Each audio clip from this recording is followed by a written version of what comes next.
"You're not welcome here anymore," my daughter-in-law said. And the worst part wasn't the words themselves.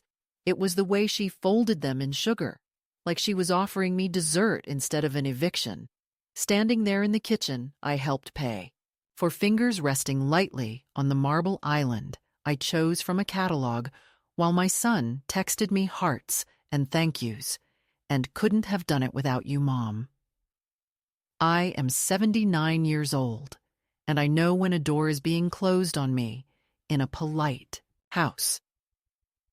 I know when a sentence has already been practiced in front of a mirror, so it will come out sounding gentle instead of cruel, inevitable instead of ridiculous. "You're not welcome here anymore," she said, and behind her, Daniel opened the refrigerator and stared into it as if there was something written for him on the milk carton, some emergency exit that would let him be both a good son and a good husband, without having to grow a spine in his own home. He didn't find it, of course, so he just stood there with the cold light on his face, pretending not to hear what his wife had just told his mother. It was a Sunday afternoon, late enough that the light over the sink had turned that soft yellow color I always liked, early enough that the neighbors' kids were still squealing in their sprinklers 2 lawns down, the kind of pleasant suburban sound people like to pretend means safety, community, decency. I stood there with a dish towel in my hands and my name on the deed, listening to a woman half my age explain to me, in a voice therapists use with unstable patience, that she thought it would be healthier for everyone if I transitioned into a different environment, as if my presence beside the same walls and windows I'd signed for with my own retirement savings was a kind of mold she'd discovered under the baseboards and now needed to professionally remove.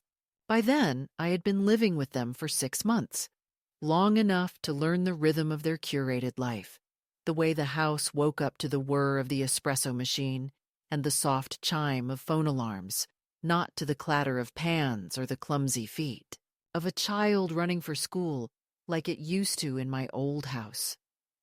Long enough to know which cupboard Carla would silently close if I put my mug in the wrong place. Long enough to see that the only photographs on the walls were black and white. Architectural prints and her family on some glossy foreign coastline. No trace of Daniel's missing teeth smile. No trace of the woman who raised him taking double shifts at the clinic or walking home in the rain with groceries because the car needed a new transmission and children need to eat every day, whether there's money or not. They called my move in temporary at first, a practical solution after my fall, after the surgeon told me I shouldn't be climbing the old steps alone, after Daniel said, "Mom, this is your home too now. We have space. It just makes sense." And Carla smiled with all her teeth and said, "Of course, we'll make the guest room cozy."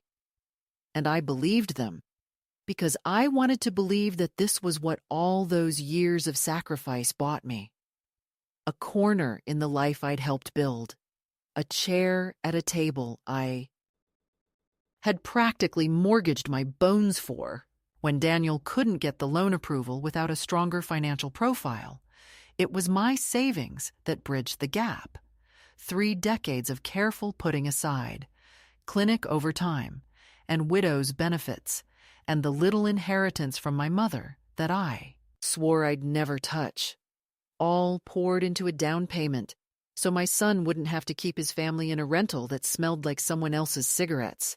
"Just a technicality," he'd said, that last night in my little old house, sitting at my kitchen table while I notarized my way into their future. "Your name goes on the deed with mine, but once we refinance, I'll sort it out. You can rest easy, Mom. You've done enough." And I'd stroked his hand and said I trusted him, because back then I still did. I am not naive, and I am not senile, though I've noticed how people talk slower to you after 70. like English has suddenly become your second language. I know the difference between being hosted and being tolerated, between being wanted and being managed like a houseplant that came with the place. At first, I tried to be the sort of old woman who doesn't disturb the aesthetic. I kept my things inside the guest room, a square, clean space at the end of the hall with a bed low enough for style but hell on my knees. White walls with no hooks for my robe, no bookshelf for my paperbacks. A tiny card on the nightstand with the Wi-Fi password printed in cursive as if I were a paying guest at some minimalist inn. I folded my sweaters into crisp stacks in the narrow closet and put my framed photo of Daniel at 8 years old. Freckles, gap in his teeth, chocolate on his chin from the cake I'd made for his birthday, on the dresser. And 2 days later, I found it, lying face down in the drawer. So it doesn't clash with the palette, as Carla said, laughing lightly, tapping the muted beige wall. I told myself it was nothing. People care about decoration now. That's what all those shows are about. I told myself she was nervous, that sharing a home with a mother-in-law comes with tension, that I mustn't be sensitive. I learned which sponge was for counters and which was for delicate surfaces. I started rinsing my mug immediately so it wouldn't linger on the island. I wore the cardigan she said looked less heavy on video calls when her friends from Pilates appeared in neat squares and complimented her backsplash. I made myself small because that's what you learn to do as a woman if you want to be loved for more than a season. You trim your edges, soften your voice, fold your needs into something that fits under other people's priorities. Still, there were splinters. The first time she introduced me to the neighbors, it was June, the hydrangeas exploding blue along the walkways like something from a magazine. The couple from across the street came over with a bottle of white wine, exactly matched to the label Carla liked to leave out where visitors could see it. And when the woman, Lydia, turned to me and said, "And you are?" There was a single heartbeat, where I waited for Daniel to say, "This is my mom," the way he used to say, "This is my mother. She's the one who kept me alive through med school applications and mononucleosis," even though he never became a doctor, only learned how to talk like one. But he didn't open his mouth quickly enough. Carla slipped in effortlessly. "This is Mary Ann, an old family friend visiting us for a while," and smiled, a rehearsed, weightless thing. And I felt something quiet in me sit down. I still smiled. I even took Lydia's hand and said it was lovely to meet her, and when Lydia called me practically an aunt, I let the lie play out because correcting it would have made a scene, and scenes are for people who don't know how quickly the word difficult gets stapled to a woman's back. Later that night, alone in my tidy, airless guest room, I took the folded copy of the deed from my purse and flattened it on my lap, traced my name with my finger. Marianne Elise Cooper, printed clearly above Daniel's. My equity, my signature, my risk. And I thought, not with rage, but with a cool clarity that startled me. They are pretending I am a guest in the house I anchored for them. They are performing a life where I don't exist except as a shadow in the hallway. And if I let them, they will write me out completely and congratulate each other on how clean the lines look without me.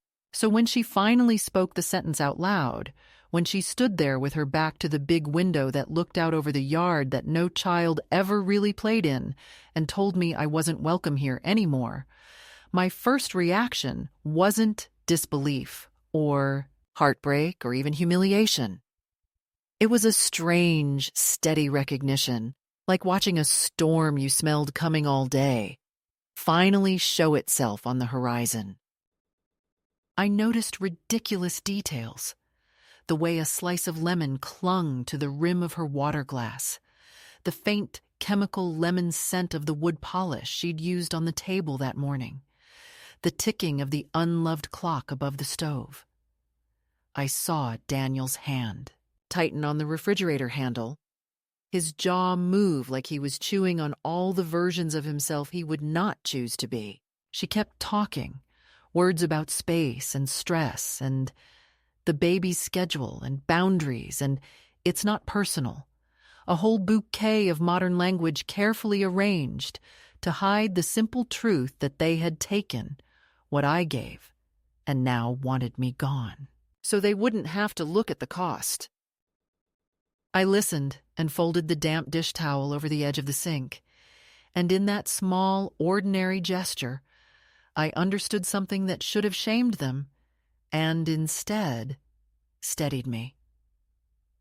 Whatever happened next, I was not the guest here. I was the woman whose name was still inked into the bones of this building, the woman they thought had nowhere else to go, the woman they believed would swallow any insult to keep a corner of their lives.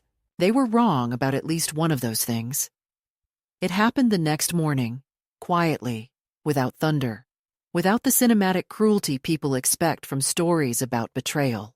No raised voices, no slammed doors, just the soft clatter of cutlery against porcelain and the polite sound of a knife scraping butter onto toast.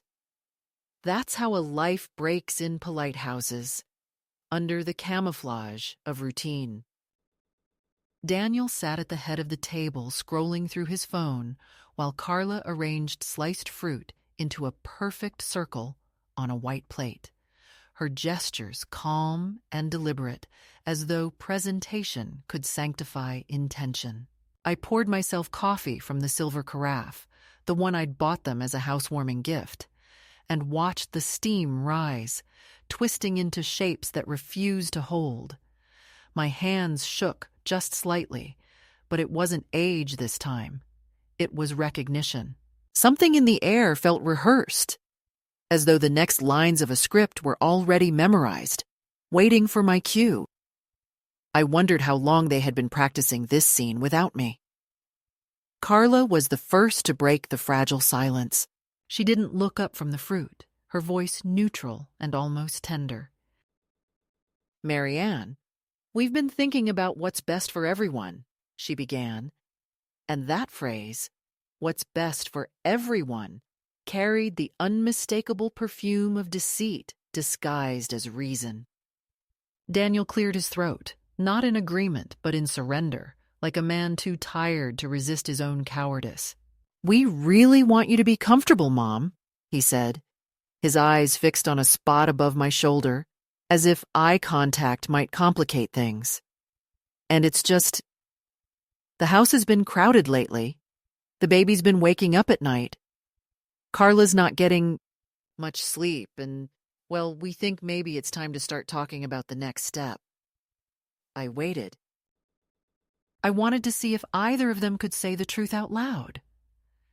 Carla stepped in to translate his cowardice into civility. "We've been researching some really nice communities," she said, pushing the fruit toward me like an offering. "Places where you'd have your own space, your own social life, people your age, and we'd visit all the time, of course." I stirred my coffee slowly, the spoon ringing against the cup in a rhythm steadier than my heartbeat. "Communities," I repeated, letting the word roll across my tongue like something foreign and slightly bitter. "You mean a retirement home?" Carla smiled the way women smile when they think you're being difficult. "They're not like that anymore," she said. "They're really beautiful. Some even have yoga classes." I looked at my son then. Really looked. His hair was thinner, his face older, but in his eyes I saw the same boy who once brought me a wilted dandelion and called it a flower. "You want me to leave?" I said simply. Daniel exhaled, a long, weary sound that pretended to be patience. "It's not like that, Mom. We just think everyone would be happier with a little space." I almost laughed at the word happier. Happiness had never been the currency of our family. Obligation was. It built his degree, his house, his life. I had traded my freedom for his stability, and now he wanted to cash me out. "I see," I said quietly, setting the spoon down so gently it made no sound at all. The coffee smelled burnt, or maybe that was just the air shifting around the three of us. Carla reached across the table and touched my wrist, as if to soften the edges of what she'd done. "Please don't take this the wrong way, Marianne. We love you. We just need to protect our peace." Her nails were painted a pale neutral shade, her skin cool and smooth, and I noticed how carefully she avoided saying, "your son" or "our family." "Your peace," I said, and she withdrew her hand like I had burned her. I thought of all the mornings I had crept around this house, trying not to wake the baby, trying not to rearrange the rhythm of their lives. I had believed invisibility was the price of belonging, but now I saw it was only the prelude to erasure. Daniel stood up, pacing behind her, pretending to be busy with the coffee machine. "Look, Mom, maybe we can do this gradually. We'll find you a place nearby. Carla can help with the paperwork. You don't have to worry about anything." His voice had the careful brightness of a man explaining a policy change to a client he doesn't want to lose. He called me Mom, but there was no weight behind the word, no tether to the years of scraped knees, report cards, or the nights I sat up waiting for him to come home safe from parties where I knew he was drinking. I realized then that his love had become conditional, tied to how little space I occupied in the picture he was trying to curate. I didn't say anything right away. I just looked out the window. The hydrangeas had bloomed again, blue and enormous, the color of bruises fading under the skin. Carla began stacking plates, though I hadn't finished eating. "We'll help you pack when the time comes," she said, her tone bright, as if we were discussing a vacation. "And of course, anything in your room is yours to keep." I wanted to ask if that included my dignity, but I was too tired for poetry. Instead, I said, "I think I'll take a walk," and stood up, my knees stiff but steady. Daniel moved aside, half relieved that the confrontation had ended without tears, without shouting. They liked their emotions tidy here, their guilt folded small. I took my purse from the chair and walked down the hall to my room, their guest room, my exile, and closed the door. The light from the window fell across the bed in a narrow strip, turning the pale blanket gold at the edges. I sat down and opened the top drawer of the dresser. Inside, the envelope lay where I had left it, the property deed, the proof that I was not just a guest, that this house existed partly because of me. I slid the paper out carefully, smoothing its creases. My name, clear and unshaken, printed beside my son's. It looked both fragile and indestructible, like a scar that refuses to fade. I stared at it until the words blurred, and then I folded it again and slipped it into my handbag. I didn't know yet what I was going to do, only that something inside me had stopped accepting the story they were trying to write about me. That afternoon, while they took the baby to the park, I called the bank. The man on the phone was polite, professional, unaware that he was standing witness to a revolution. He confirmed what I already suspected. My name was on the mortgage, my equity intact, my right to reside undisputed. The law, at least, still remembered me, even if my family preferred not to. I thanked him and hung up, feeling a strange mix of calm and electricity. I sat by the window and watched a pair of sparrows peck at the feeder Carla had hung but never refilled. They seemed small and determined, as if hunger itself was a kind of clarity. When Daniel and Carla returned, the baby crying softly in its stroller, the house filled again with the scent of something new, an aftershave, a disinfectant. I couldn't tell. I was standing by the counter when Daniel looked at me, cautious, like someone approaching an unpredictable animal. "Everything okay, Mom?" he asked. "Everything's fine," I said. He nodded, already relieved, and went upstairs. Carla lingered, the tension between us invisible but alive. "I hope you're not upset," she said, loading fruit into the fridge. Her tone the same one she used when explaining nap schedules to the nanny. "We're just trying to do the right thing." I smiled, and it must have frightened her because she stepped back. "The right thing," I said, "always sounds clean when someone else is the one being washed away." That night, I couldn't sleep. I lay in the dark listening to the hum of the central air, the low whisper of the refrigerator cycling on and off, the ordinary noises of a house that didn't want me. Around midnight, I got up and walked barefoot down the hall, stopping in front of the nursery door. The baby's white noise machine hissed softly, steady as ocean surf. I didn't go inside. I didn't want to wake him. I just stood there, thinking how strange it was that innocence could sleep so soundly while cruelty rehearsed itself in the next room. When I turned to go back, I caught my reflection in the hallway mirror. The soft folds of my nightgown, the lines on my neck, the eyes that still recognized themselves. I looked like someone's grandmother, but I felt like a witness. In the morning, the decision was already made, though I hadn't spoken it aloud. They had set the terms of my disappearance. I would choose the method. While they left for errands, I put on my navy dress and my walking shoes. I folded my few clothes into a small suitcase, slid the deed and my identification into my purse, and took one last look around the immaculate room that had never felt like mine. The bed was perfectly made, untouched, except for the dent where I had sat the night before. On the dresser, I left behind the framed photo of Daniel as a child, the one with the gap in his smile. It no longer needed to remind me who he had been. I already knew who he had become. When I stepped outside, the air was heavy with the smell of cut grass and someone's overwatered roses. The street shimmered in the heat, each house identical to the next, each yard trimmed into submission. I walked slowly down the driveway, the suitcase wheels rattling softly behind me, and when I reached the corner, I turned not toward the bus stop or the shopping center, but toward the law office downtown, whose number I had written on a scrap of paper. If they wanted me gone, they would get their wish, but not the way they expected. I wasn't leaving as a guest.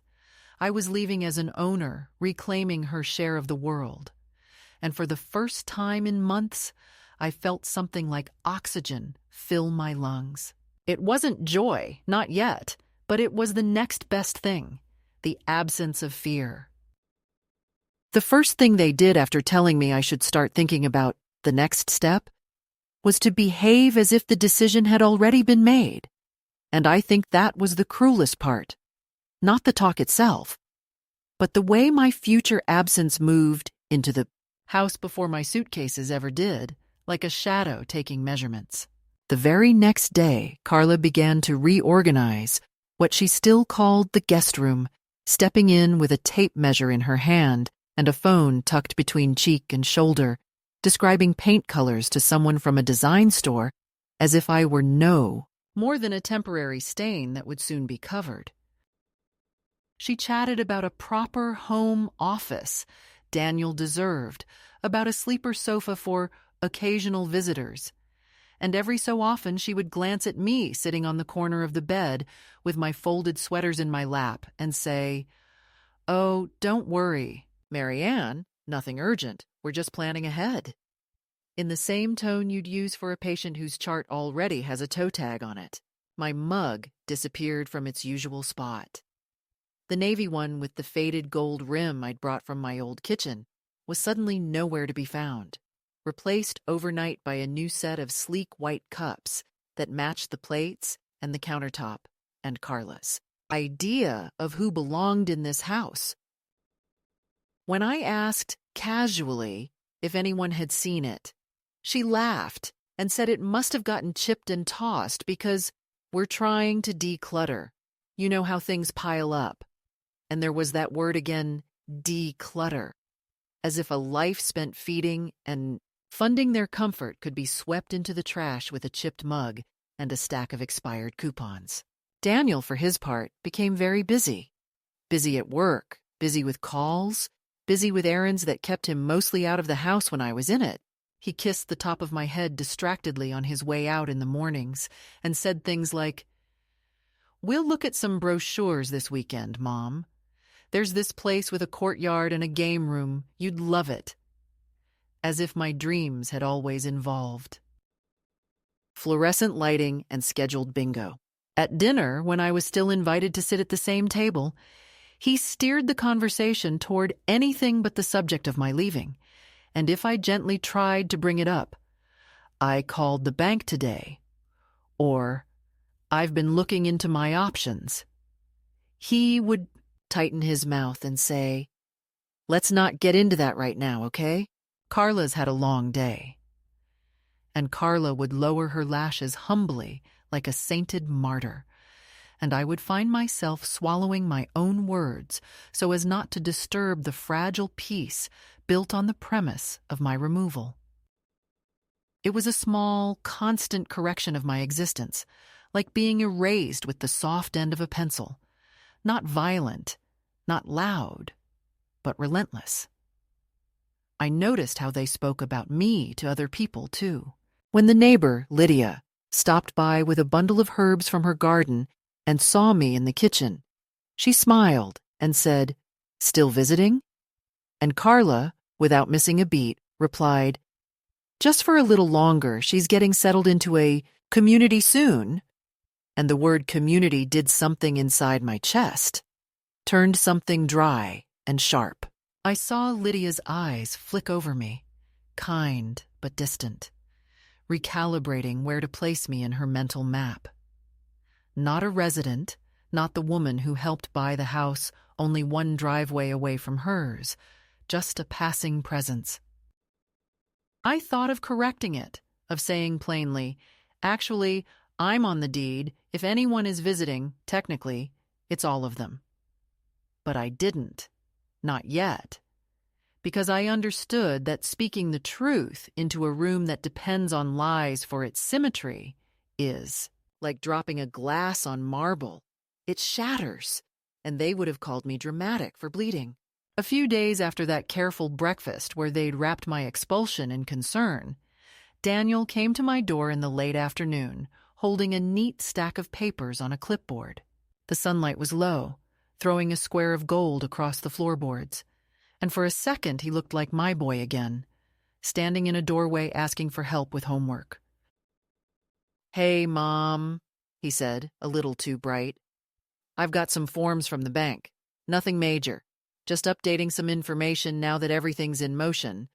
Thought we could get your signature while we're both home." He tried to be casual, but his thumb tapped the edge of the clipboard, and I could see the fine tremor in his hand. I patted the bed beside me, and he sat, holding the papers out. There were pages with dense paragraphs, fine print, marching like an army over each line. "This is just so they can streamline the mortgage," he said. "Make it easier when we refinance." And the word refinance rang in my memory from that first day, from his promise that my name on the deed was a temporary formality. I took my reading glasses from the nightstand, unfolded them carefully, and began to read, line by line. Halfway down the second page, there it was. Language about releasing party and full transfer of interest, phrased in such a way that someone who trusted him more than the ink might skim past it. I looked up, and he was studying my face. For a moment, neither of us spoke. Then I said very gently, You've always been bad at hiding when you're scared, Daniel. He tried to laugh. It's nothing, Mom. They just make it all sound complicated so they can charge more, you know how it is. I already went through it with our lawyer, it's standard. I handed the clipboard back without signing. Then you won't mind if I have someone explain it to me in words I understand, I said. He opened his mouth, shut it, then stood up quickly, every movement clipped. Sure, yeah, of course, take your time, he said, which meant hurry up, and left the room without meeting my eyes. From the hallway, I could hear Carla asking in a low voice whether I'd signed, and his muttered, "She wants to look it over," followed by a brittle silence that said more than any argument. From that moment, something in the house shifted another fraction away from me. They started including me less in practical matters. Grocery lists appeared without my input. I found prepared meal containers labeled with calorie counts, replacing the foods I used to cook. My offers to help were met with, "It's fine, we've got it," in a tone that suggested my hands would only make things worse. The baby, once frequently placed in my arms with commands to "just hold him a sec," was now swiftly scooped up if I came too close, with murmured excuses about routines and overstimulation. It was subtle, deniable. No one said I was incapable. No one said they didn't trust me. They only built a world where my usefulness had quietly expired.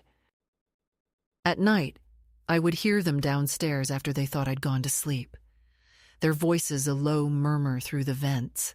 My name floated up in fragments. What if she refuses? She's being unreasonable.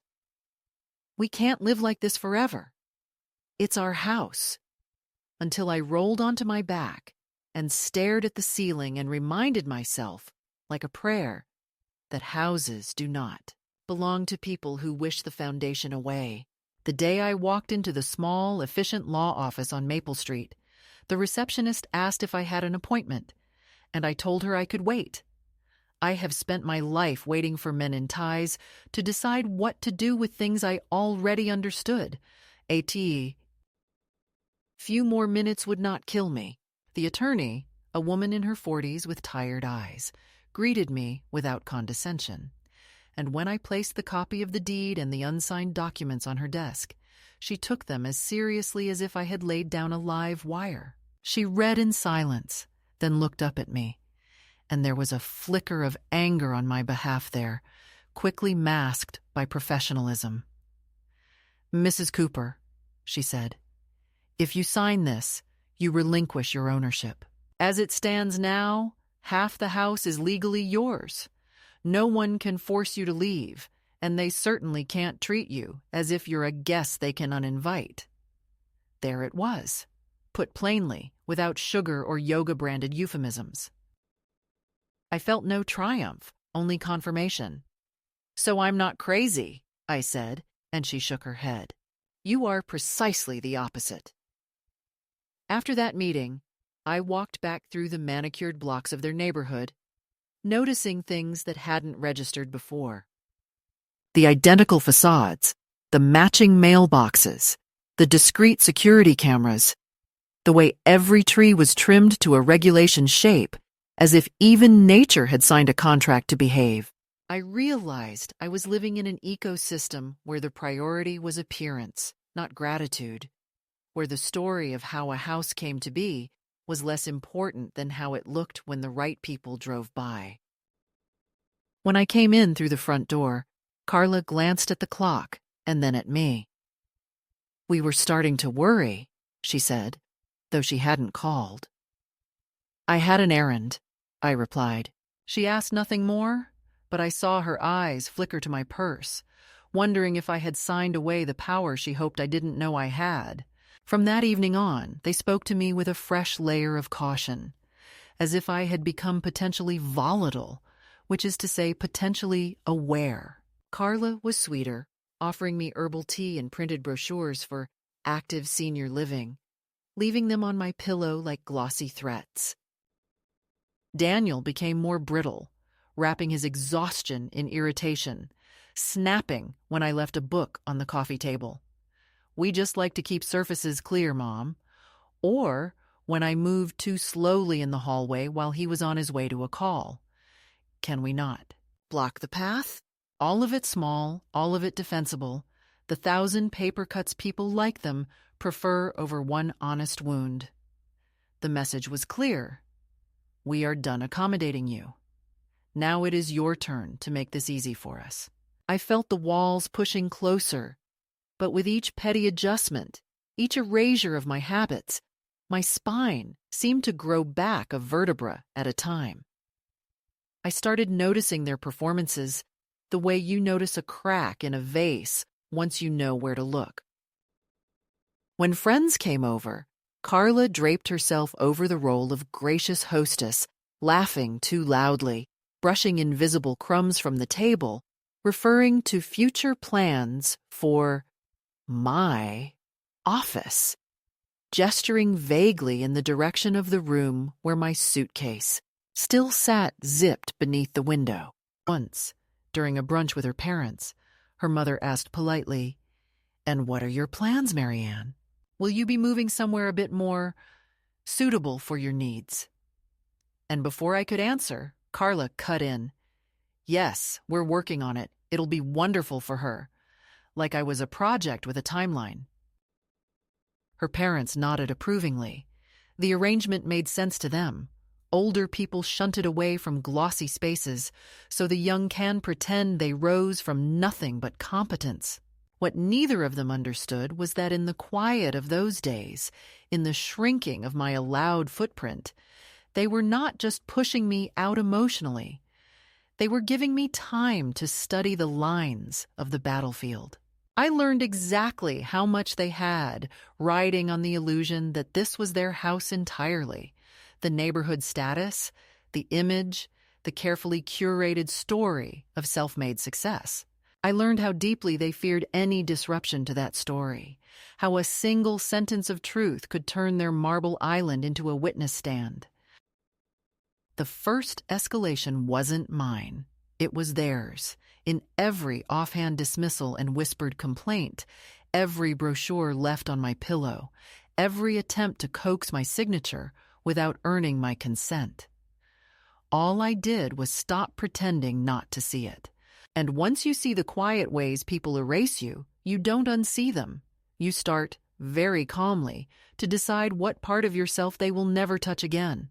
The day I decided to stop pretending everything was fine began like any other, the house performing its daily pantomime of order. The light slanted through the tall windows in a soft, approving gold, the kind of light that flatters surfaces and hides the dust. Carla was already gone to yoga, leaving behind her trail of eucalyptus oil and determination, and Daniel was upstairs on a call, his voice softened into corporate neutrality. I sat at the kitchen table, a cup of lukewarm tea before me, and watched the clock tick with the kind of patience that no longer belonged to hope, but to calculation. For weeks, I had endured the slow rearrangement of my existence, the disappearance of my things, the steady conversion of my life into their decor. I had played the part of the polite ghost, floating through their routines, careful not to disturb the air. But ghosts, I've learned, can haunt not just through presence, but through refusal to vanish.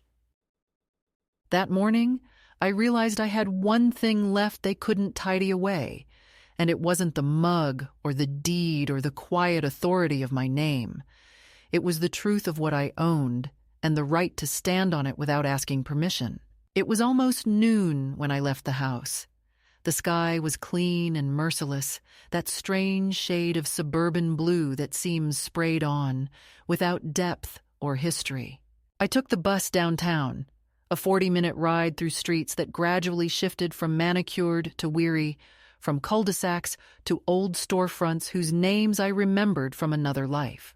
The law office where I had once spoken with the attorney stood above a florist's shop, and I climbed the stairs slowly, feeling my knees protest, though not enough to stop me.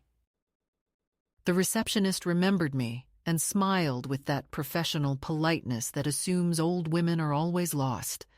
But when I said my name, she straightened slightly, typing it carefully. "She can see you in a few minutes," the woman said. I sat on a vinyl chair by the window, watching petals fall from a potted plant in the sun.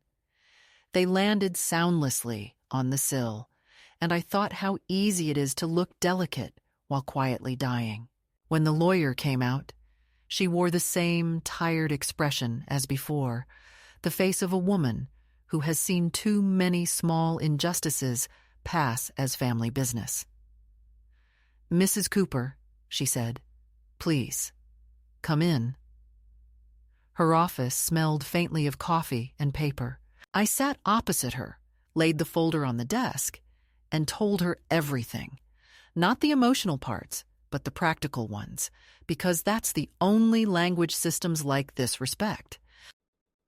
I explained that I had invested a specific amount from my savings, that I was co-signer on the mortgage, that no transfer of ownership had been signed, and that I had reason to believe they were planning to sell or refinance without my consent. She listened quietly, her pen still in her hand, but unmoving. When I finished, she said, "You've done everything right, Mrs. Cooper. They cannot remove you, nor can they sell the property without your authorization. You have legal standing not just to remain, but to enforce a buyout if you choose. Would you like me to draft a notice?" The words "legal standing" sounded almost regal, like a title bestowed after years of undeserved humility. I didn't answer right away. I just nodded slowly, feeling a strange warmth at the base of my throat, something between gratitude and grief. "Not yet," I said. "I just needed to know I wasn't crazy." She smiled, tired but kind, and said, "You're not. You're cautious, which is something most people forget how to be."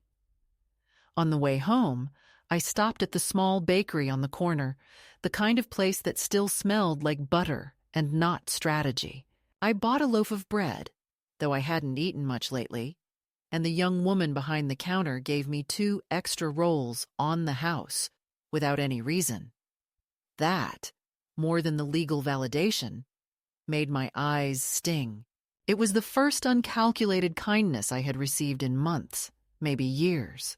I walked the rest of the way with the bag warm in my hands, and by the time I reached the edge of the neighborhood, I had decided that from this day forward, I would stop asking how to fit into their version of decency. I would act, not react.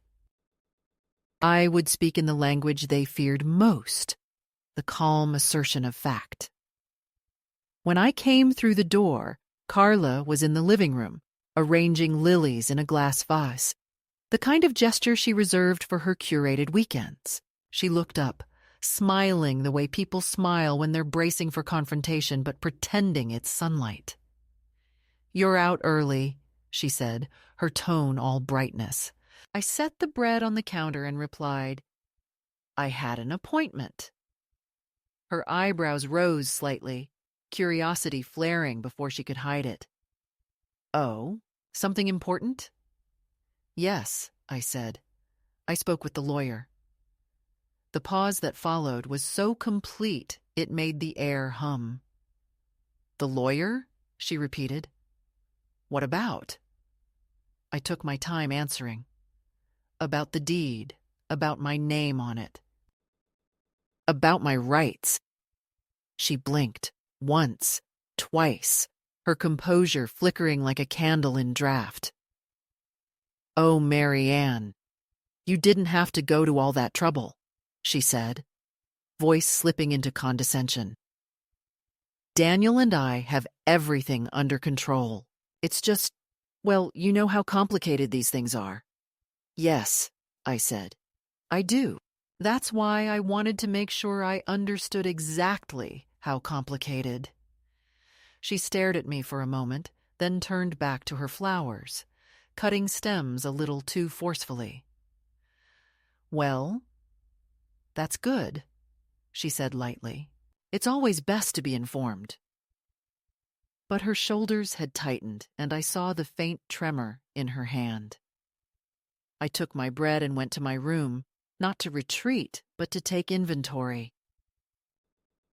I opened the closet, looked at the neat row of blouses I never wore, and felt the ridiculousness of it all. How I'd tried to match their palette, their tempo, their silence. I took one of the brighter ones, a crimson cardigan they'd mocked gently as too loud, and hung it on the chair by the window. The color glowed against the pale walls like an accusation.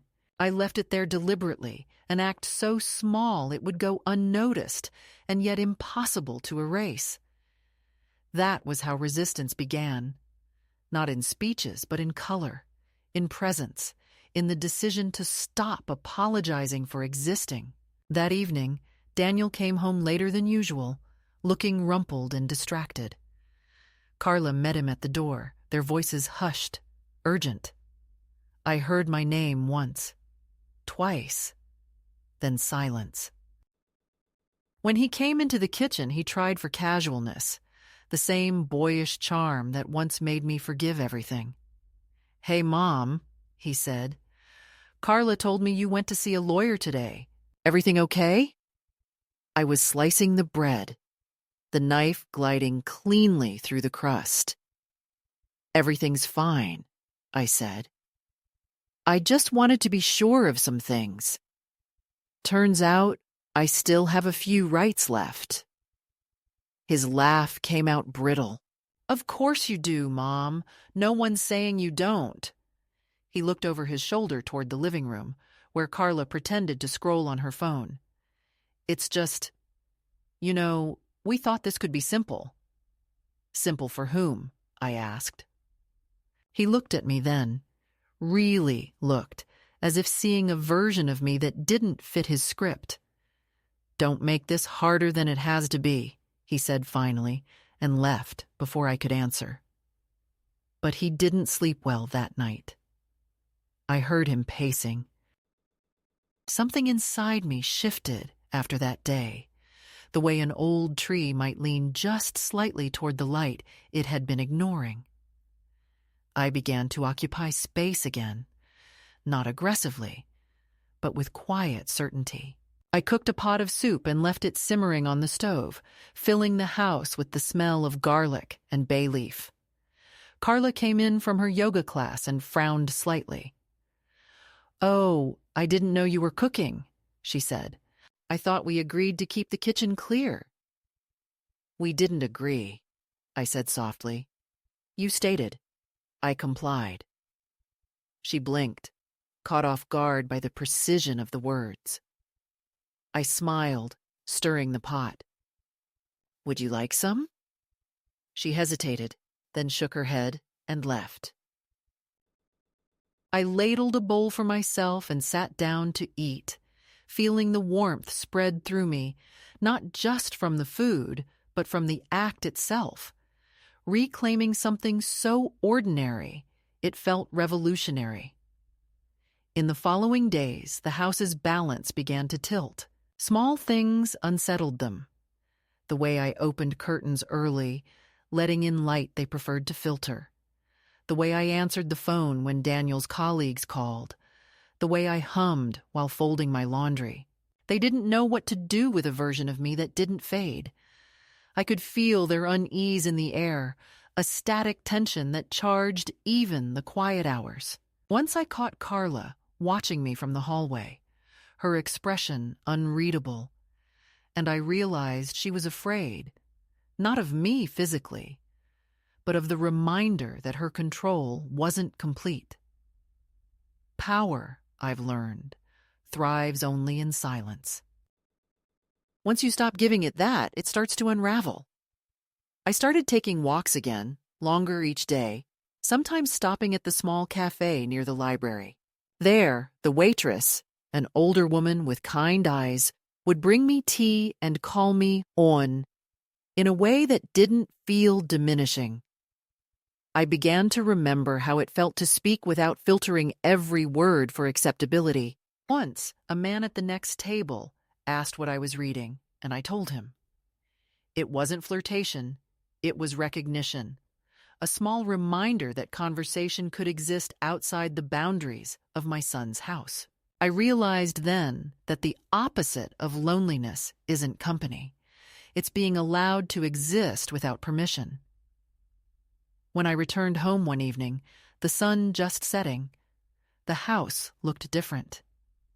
The light inside was too bright, the air too still. Carla sat on the sofa, Daniel beside her, papers spread on the coffee table. "We need to talk," he said, his voice already defeated. "I'm sure you do," I replied, setting my bag down, "but not tonight." I walked past them, slow and steady, into my room. Behind me, Carla exhaled sharply, a sound halfway between relief and fury. I closed the door and leaned against it, smiling to myself. The tide had turned, and though they didn't yet understand how completely, I did. Power doesn't announce itself with thunder. It begins with the quiet realization that you no longer owe anyone your compliance. The first confrontation came at night, the kind that grows from silence rather than noise, a tremor that begins inside the walls before it enters the human heart. The house was too quiet, holding its breath the way people do before they lie. I was in my room reading, or pretending to read, when I heard Daniel's footsteps pause outside my door. He didn't knock immediately. He stood there for a long moment, the way he used to when he was a boy who had done something wrong and didn't know whether to confess or run. Then there was a soft tap, so polite it almost hurt. I told him to come in. He opened the door halfway, the light from the hall cutting across his face, making him look both older and younger, a man and a frightened child at once. He sat down on the edge of my bed, the same place where years ago he used to sit when he had nightmares about burglars or storms. For a moment, he didn't say anything. I waited.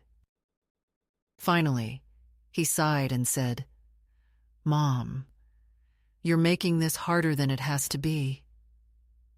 His voice was calm, rehearsed, but his fingers twisted the fabric of his trousers, and that was where the truth lived, in the small, nervous betrayals of the body. I asked him softly, "Harder for who?" He looked up, eyes tired, mouth tight. "For everyone. For you, for us. Carla's been so stressed. The baby barely sleeps. You deserve a peaceful place, somewhere people can take care of you properly." I smiled then, not kindly. "People have been taking care of me for 79 years, I said. "Most of them worse than I did myself. I think I can manage a little longer." He shifted, uneasy. "This isn't about throwing you out, Mom. It's about doing what's right." I asked, "Right for who?" He didn't answer. He rubbed his forehead instead, muttering something about toxic tension, words he'd learned from podcasts and therapy talk. I said his name once, quietly, and he stopped moving. "Daniel, do you really think it's tension that's breaking this family apart?" He stared at me then, eyes defensive. "What else would you call it?" "I'd call it ambition," I said, "and fear. Fear that one day you'll have to admit how much of your life rests on a woman's sacrifice you don't want to remember." He flinched as though I'd struck him. "That's not fair," he said.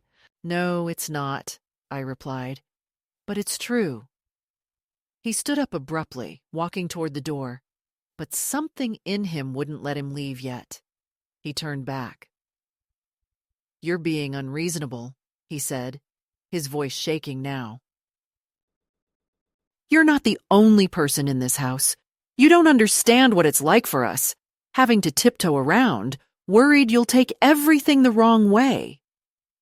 I laughed softly, a sound that startled both of us. Take what wrong way? The gaslighting, the silence, the erasure, or the part where you ask your mother to sign away her rights and call it peace? He went pale. Carla didn't mean... Carla meant every word, I interrupted. And you let her. That's the part you don't get to wash off, Daniel. You let her. He clenched his fists at his sides, then let them fall. I can't do this, he said, and walked out, leaving the door open behind him like an unfinished apology. The next morning, the atmosphere in the house was brittle. Carla avoided me, her movements sharp and efficient. She fed the baby, called her mother, loaded the dishwasher with unnecessary force. I went about my morning quietly, brewing tea, sitting by the window, watching the street.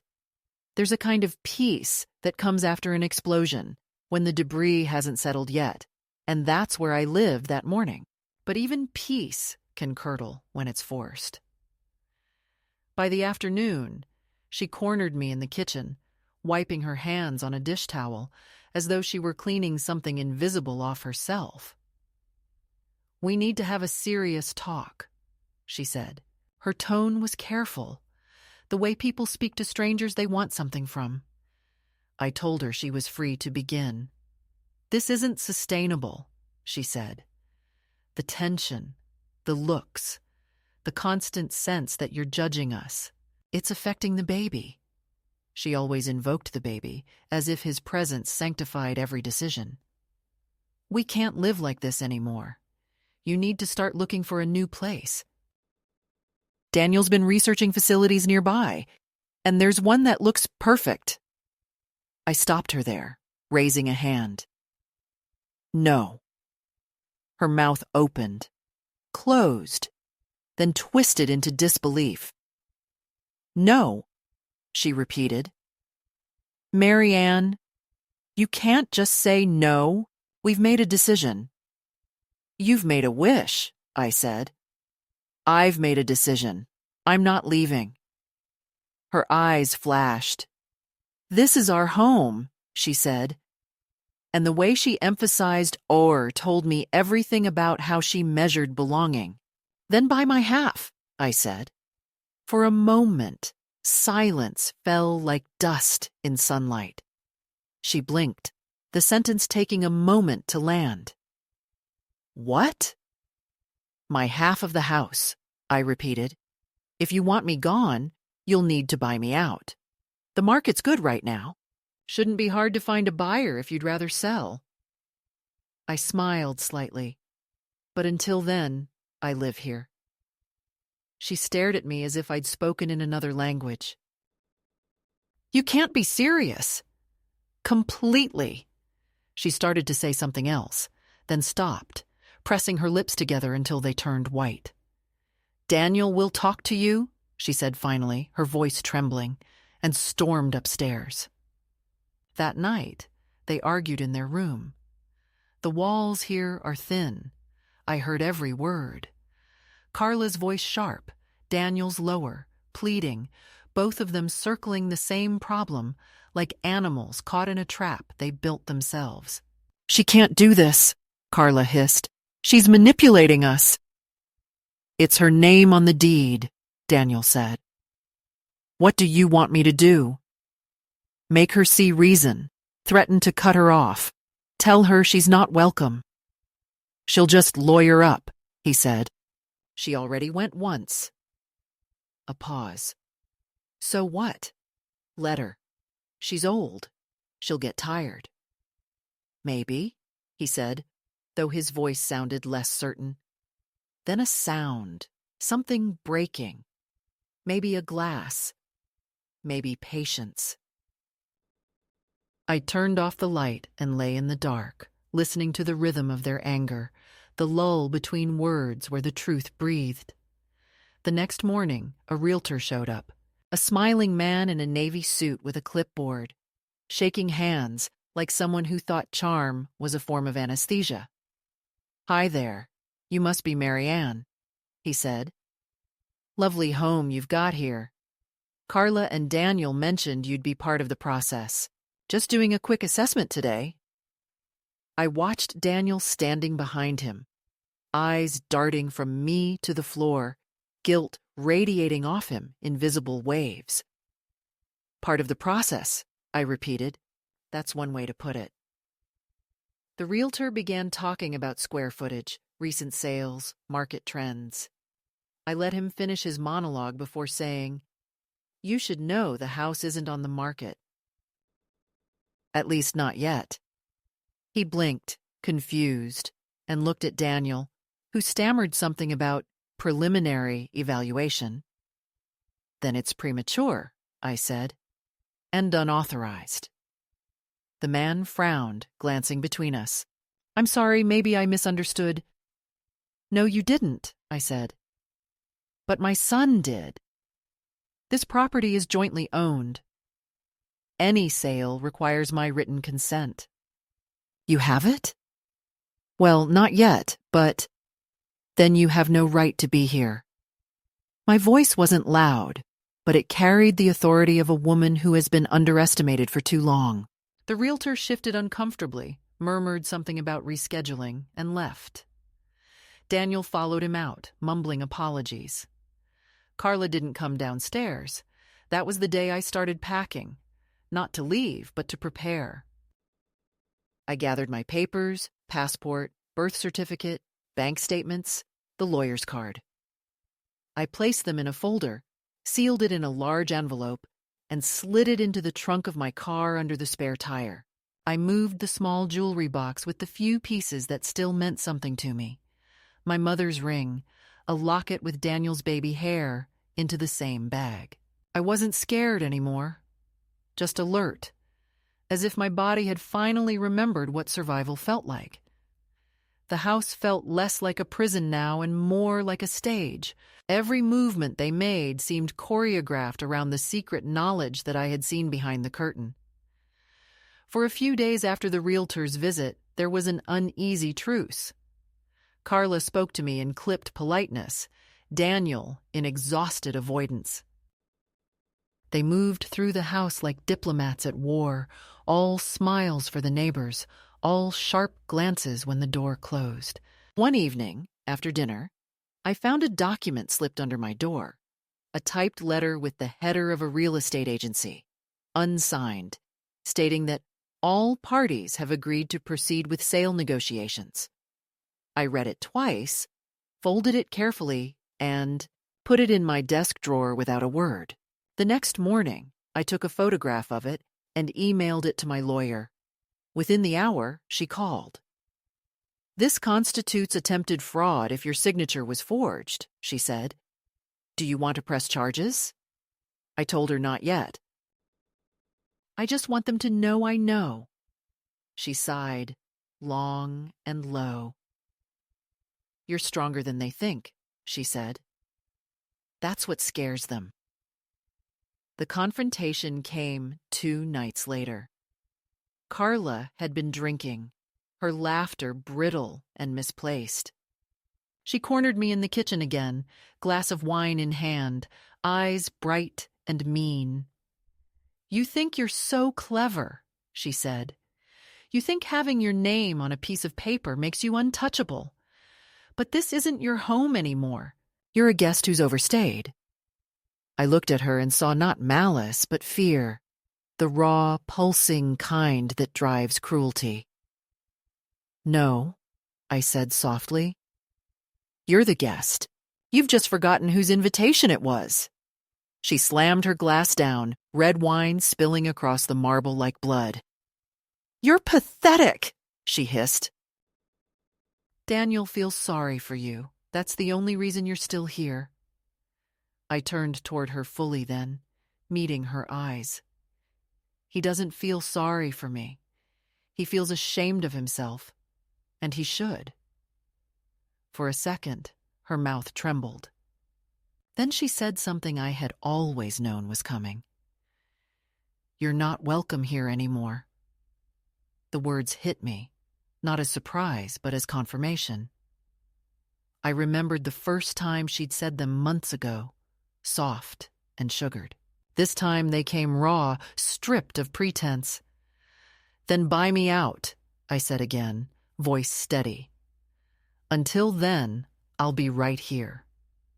She opened her mouth to retort, but Daniel's voice came from the stairs. "Carla, stop." He stood there, looking wrecked, eyes hollow. "Mom, please," he said, not knowing which one of us he was begging. I picked up the wine-stained towel and began to wipe the counter slowly, deliberately. "I'll be out of your way soon enough," I said. "The house will sell. You'll get your half. I'll get mine. We'll all have peace." Carla laughed bitterly. "You think you can force us to sell?" "I don't need to force you," I said. "I just need to wait. Pressure does the rest." That night, after they went upstairs, I sat alone at the kitchen table, the lights dimmed, the air heavy with the smell of wine and lemon polish. I looked around at the space I had half paid for, half built with the bones of my patients, and felt no affection left for it. The house had revealed itself to me, beautiful, empty, cruel. It was no longer a home. It was evidence.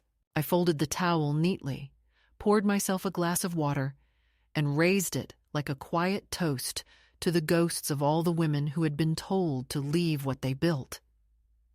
I didn't cry. There was nothing left to mourn.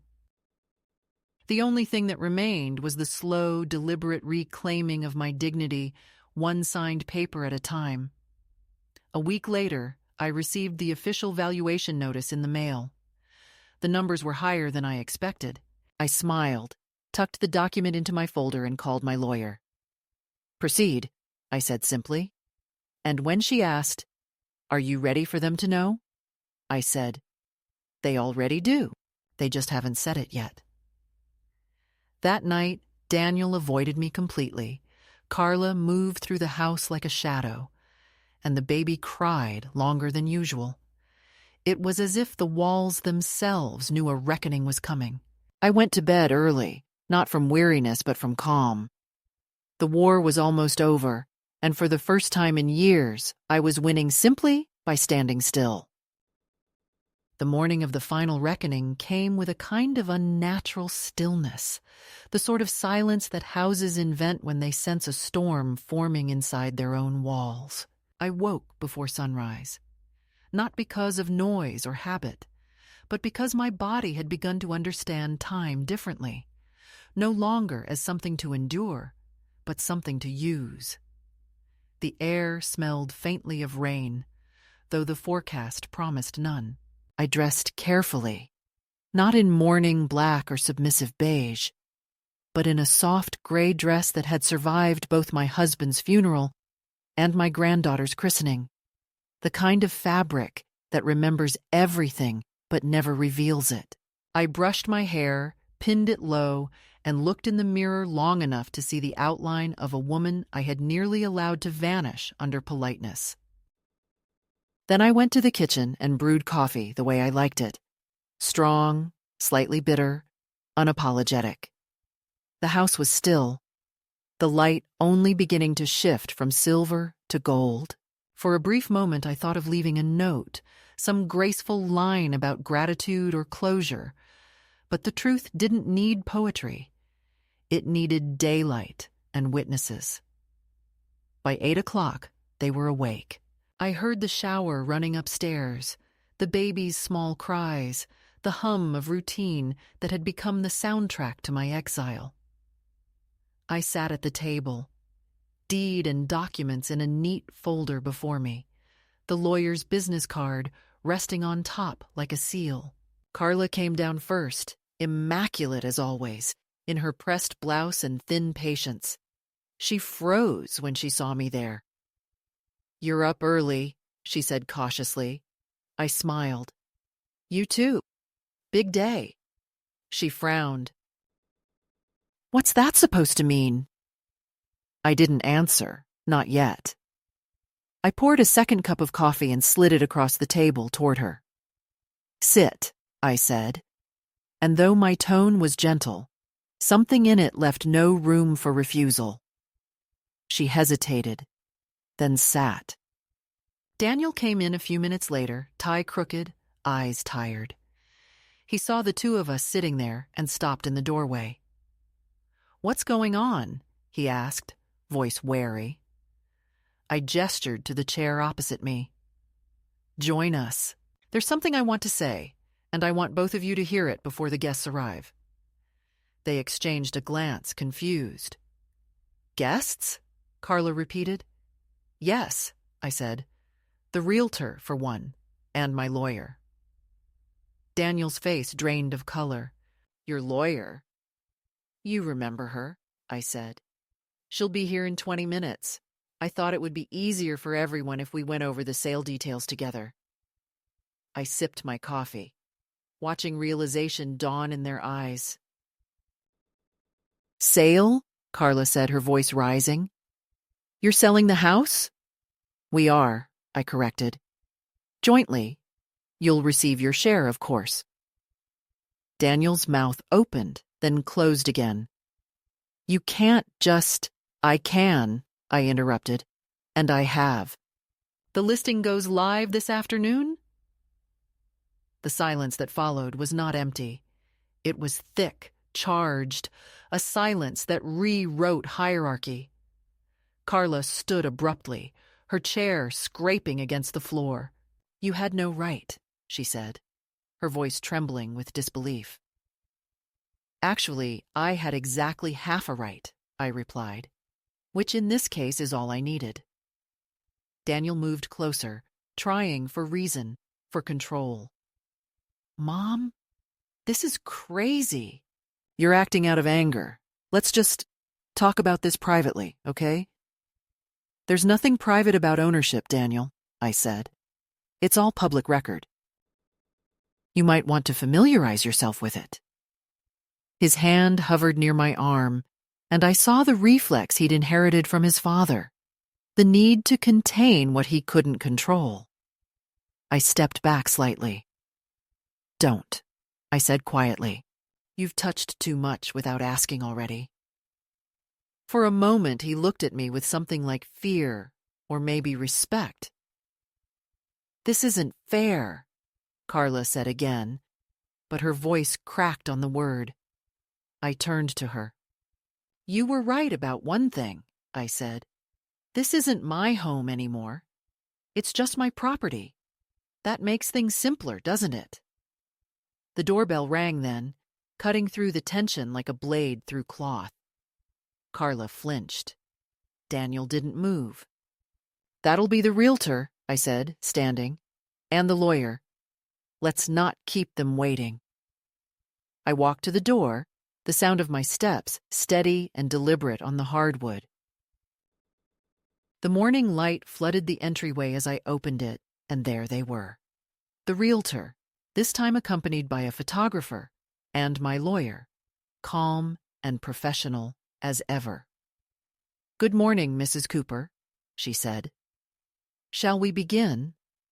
I nodded. "Right this way."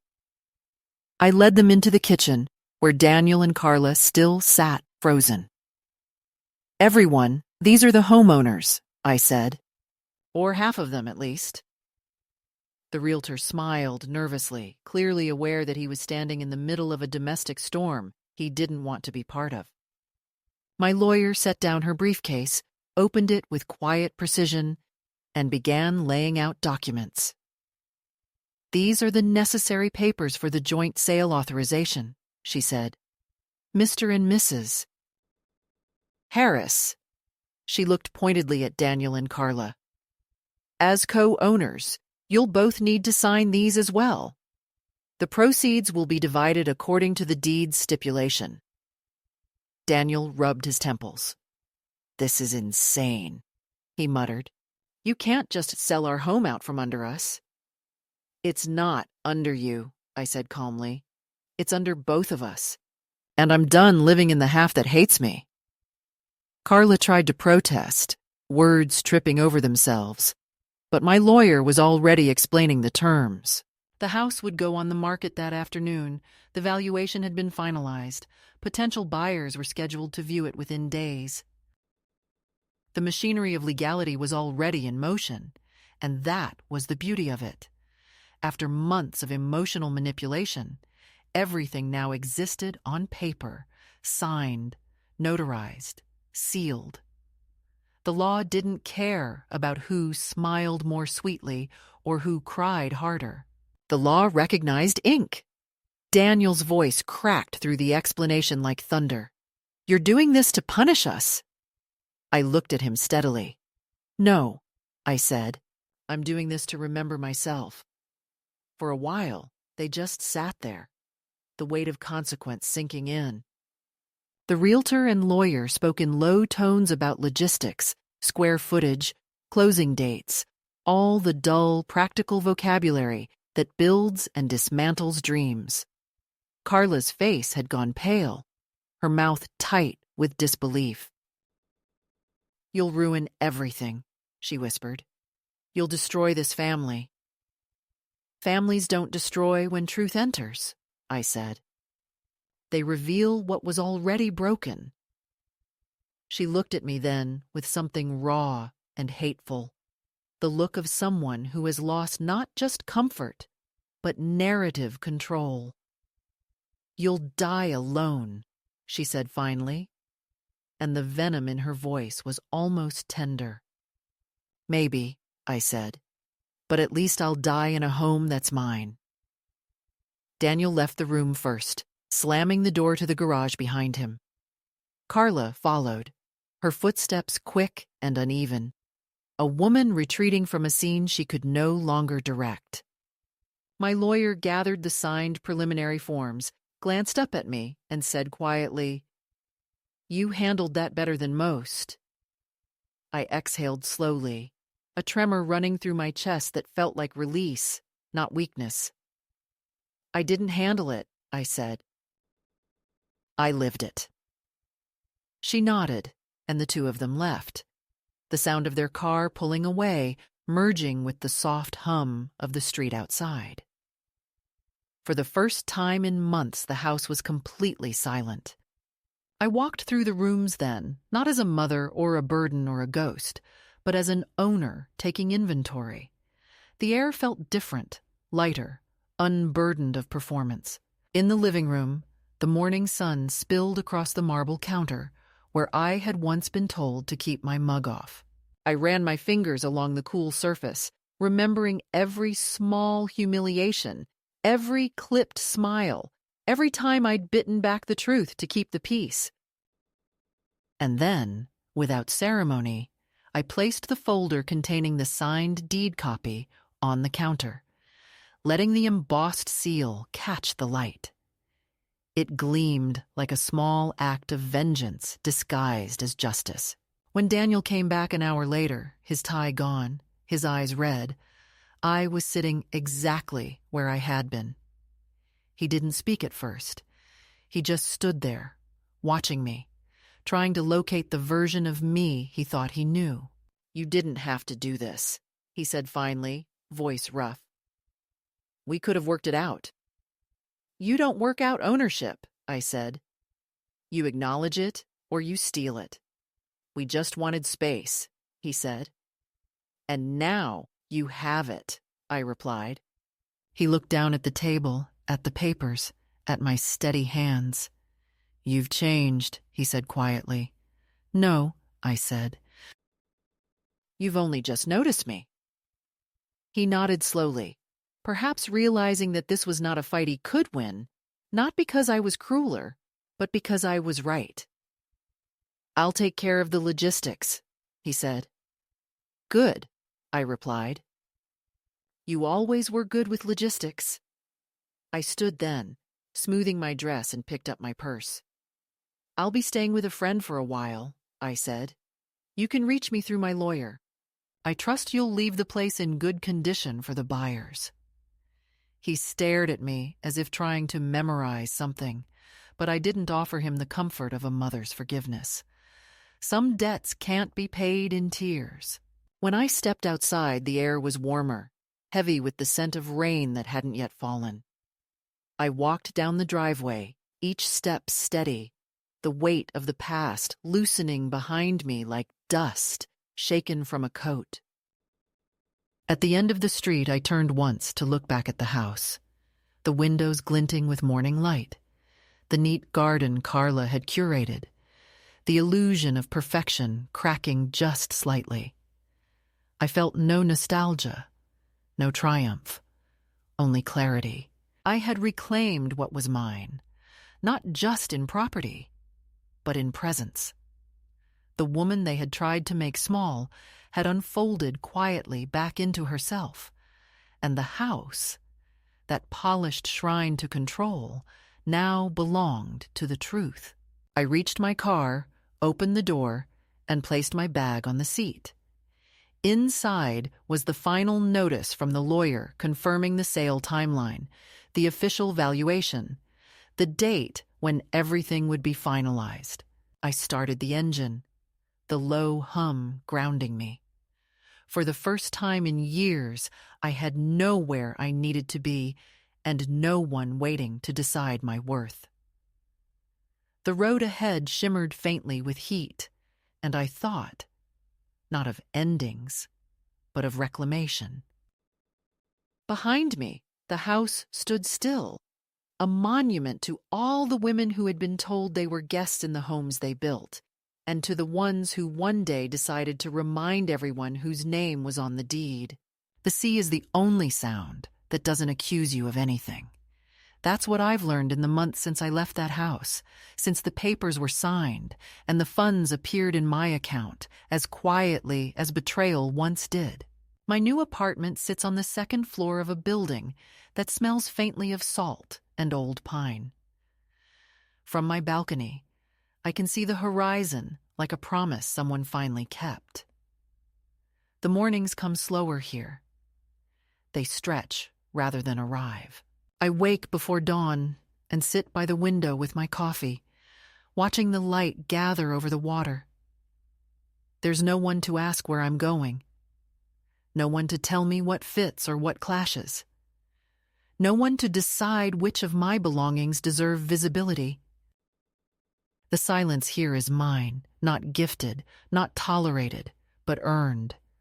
I can hear my own thoughts without interruption, and they no longer sound like apologies. Sometimes when the tide rolls in and the air tastes like salt and wind, I think of that kitchen, the marble gleam of it, the way my voice finally broke through the surface of years of being polite. I don't regret a single word. The sale went through faster than anyone expected. The lawyer called it clean, though that word made me laugh. There's no clean way to dismantle a life. But it was efficient, which is the closest thing to mercy bureaucracy ever offers. Daniel sent one email, brief, factual, unsigned with love.